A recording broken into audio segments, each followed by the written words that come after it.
Hello বন্ধুরা, আজকে নিয়ে এলাম একটা নতুন রেসিপি। এই চচ্চড়ি খেতে ভাত 2 প্লেট বেশি লাগবে। আর গ্রাম্য স্টাইলেই টাকি মাছের চচ্চড়ি, আসল স্বাদ কিন্তু চচ্চড়িতেই। তো এইভাবে যদি এই রেসিপিটি করা হয় আসলেই কিন্তু খেতে দুর্দান্ত হয়। আর এই রান্নাটা না খেলে জীবনে মনে করে মিস করবেন। আশা করতেছি আজকের রেসিপিটি দেখার পরও আপনি শীঘ্রই এই রেসিপিটি ট্রাই করবেন।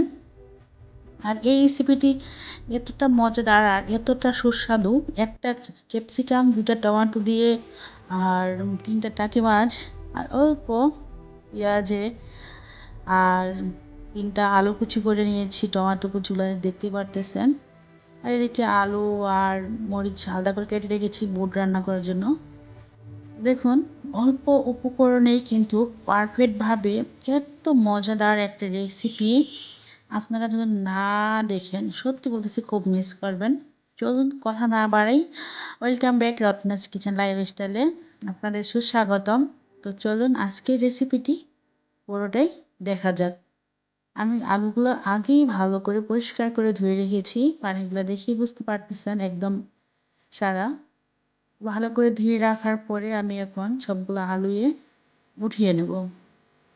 আশা করতেছি আজকের রেসিপিটা পার্ট টু পার্ট আপনারা অবশ্যই দেখবেন। আর আজকের রেসিপিটা যদি পার্ট টু পার্ট না দেখেন তাহলে বুঝতে পারবেন না এত অল্প উপকরণেই 10 মিনিটেই কীভাবে এতটা মজাদার একটা সুস্বাদু রেসিপি করা সম্ভব। আপনারা কিন্তু না দেখলে মিস করবেন। তাই আমার প্রিয় বন্ধুরা, যারা ভিডিওটি ক্লিক করেছো অবশ্যই একটা লাইক করে দিও। আর নতুন হয়ে থাকলে চ্যানেলটি সাবস্ক্রাইব করে পাশে থেকো। আর সবার আগে ভিডিও পেতে চাইলে নোটিফিকেশনটা চালু করে রেখো।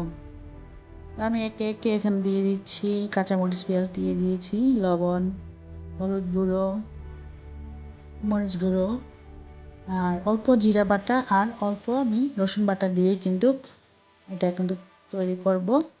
অবশ্যই দেখে বুঝতে পারবেন।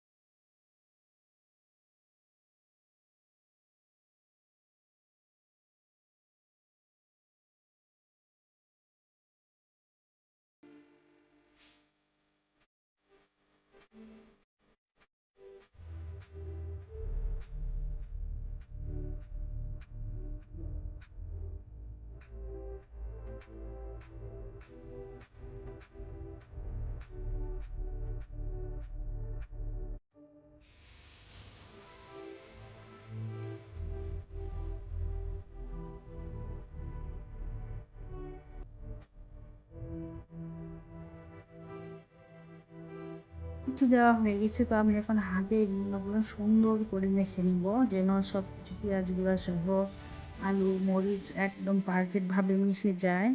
আর এরকমভাবে একদম জোরে জোরে মেখে নিতে হবে হাতের সাহায্যে। মাখার মধ্যেই কিন্তু অনেক সময় স্বাদ লুকিয়ে থাকে। আপনারা যদি আলু তরকারিটা ভালোভাবে মেখে না দেন তাহলে কিন্তু স্বাদটা আসলে বের হয় না। আপনারা যদি সুন্দর করে হাতের সাহায্যে করে ভালো করে মিশিয়ে নিতে পারি তাহলে দেখবেন যে এটা একটু স্বাদটা একটু দ্বিগুণে হয়। সবসময় কিন্তু আমরা ছোট থেকে বড় হয়েছি এরকমভাবে মায়ের হাতে চচ্চড়ি খেয়ে। তো আপনাদের মাঝে যদি শেয়ার না করি তাহলে কেমন হয়। তো আমি কিন্তু একটা ক্যাপসিকাম নিয়েছি এখানে। আসলে আপনারা ভাবতেছেন ক্যাপসিকাম দিয়ে কখন এটা টাকি মাছ হয়, আসলে হয়। আপনারা না খেলে বুঝতে পারবেন না।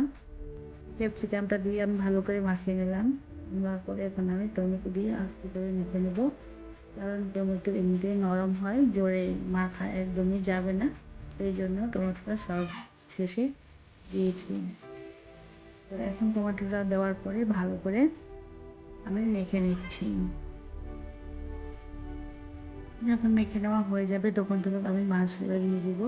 আমি মাছগুলো বেশি বড় করিনি, কারণ চচ্চড়ির ক্ষেত্রে মাছগুলো বেশি বড় করা যাবে না। ছোট ছোট করে কেটে নিতে হবে, না হলে ভেঙে যেতে পারে বা মশলা ঢুকবে না। কারণ অল্প পানিতেই রান্না করা হয়। এই জন্য মাছগুলো যত পারেন ছোট করে কেটে দেওয়াই বেশি ভালো। তা আমি ভালোভাবে মেখে নিয়ে আমি অল্প পরিমাণে পানি দিয়ে কিন্তু এটা রান্না করে নেবো।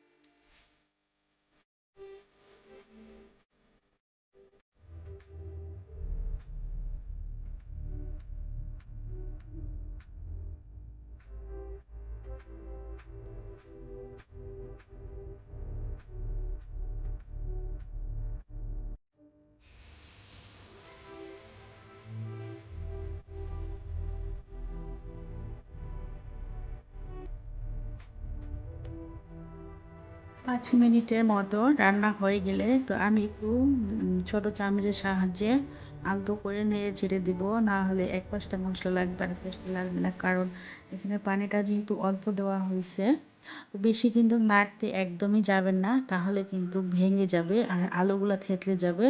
আলুগুলা থেতলে গেলে কিন্তু এটা স্বাদ নষ্ট হয়ে যাবে আর নিচে লেগে যাবে। বেশি একদমই নাড়তে যাবেন না, আলতো হাতে নেড়ে চেড়ে দিবেন। ঠিক আমি কিন্তু আলতো হাতেই নেড়ে চেড়ে দিচ্ছি যেন আলুগুলা ভেঙে না যায় আর নিচেও লেগে না যায়। তো যখন নেড়ে চেড়ে ভালো করে দেওয়া হয়ে যাবে তো আরও কিছুক্ষণ এভাবেই আমি রান্না করে নেব।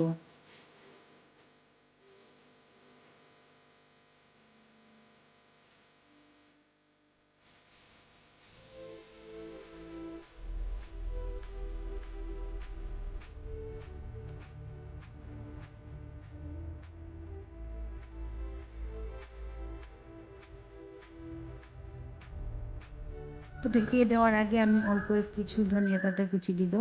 এই সিজনটা যেহেতু ধনিয়া পাতা কুচিয়ে, ধনিয়া পাতা না দিলে কেমন হয়।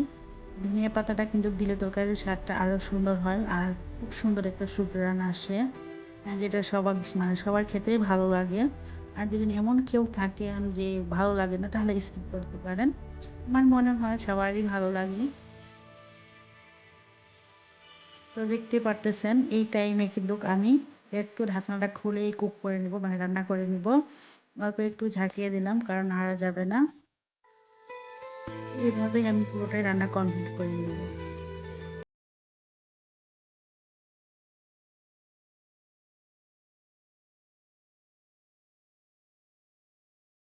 আমার কিন্তু রান্না কমপ্লিট হয়ে গেছে, আমি চুলাটা বন্ধ করে দিয়েছি। দেখে বুঝতে পারতেছেন একদম চচ্চড়ি হয়ে গেছে আর দেখতে কিন্তু খুব সুন্দর লাগতেছে, খেতেও মাশাআল্লাহ অনেক সুন্দর হয়েছে। এখন আমি পরিবেশন করে নেব, আপনাদের মাঝে তুলে দেখাবো যে আসলে এটা কতটা সুন্দর হয়েছে দেখতে আর খেতে তো ভালো হয়েছে অবশ্যই মাশাআল্লাহ। অবশ্যই একটু ভাতটা বেশি রানবেন, আর ভাত বেশি না রানলে কিন্তু মনে করেন পরে আবারও আপনাকে রান্না করতে হবে। এই রেসিপিটা এতটা দুর্দান্ত স্বাদ হয়, আমি দিন মানে বুঝাতে পারতেছি না হয়তো আপনাদের, এতটা মজার এই রেসিপিটা। আপনারা যদি এই রেসিপিটা ট্রাই করেন অবশ্যই ভাত একটু বেশি রান্না করবেন। যারা এখন পর্যন্ত একটা লাইক দাওনি অবশ্যই লাইক দিয়ে সুন্দর গঠনামূলক কমেন্ট করে জানাবে। দেশ ও দেশের বাইরে আমার সকল প্রিয় বন্ধুরা, তোমাদেরকে অনেক অনেক ভালোবাসা। সামনে ঈদ আসতেছে, তাই আগে অগ্রিম ঈদ মোবারক। আশা করতেছি সকলেরই ঈদ ভালো কাটবে, সুখে কাটবে পরিবার পরিস্বজন নিয়ে। দেখতে পারতেছেন নিচে তেল তেল ভাব চলে আসছে, পরেতে বুঝতে পারছেন। তো সবাই লাইক কমেন্ট করে জানাবা আজকের রেসিপিটি কেমন হয়েছে। আর যারা এখনও সাবস্ক্রাইব করেনি প্লিজ সাবস্ক্রাইব করে দিও। আর আজকের মতো এখানেই, দেখো কতটা সুন্দর লাগতেছে তাই না? সত্যি অসাধারণ লাগতেছে মাশাআল্লাহ। আর দেখতে লাগতেছে সবুজ লাল সবুজে হলুদ আর কি রঙিন রঙিন লাগতেছে দেখতেই, তাই না? খুব সুন্দর। তো আজকের মতো আমাকে বিদায় নিতে হচ্ছে। সবাই ভালো থাকবেন, সুস্থ থাকবেন, আমার জন্য দোয়া করবেন যেন তাড়াতাড়ি সুস্থ হতে পারি। আর আপনাদের জন্য অনেক অনেক ভালোবাসা। আল্লাহ হাফিজ, আসসালামু আলাইকুম।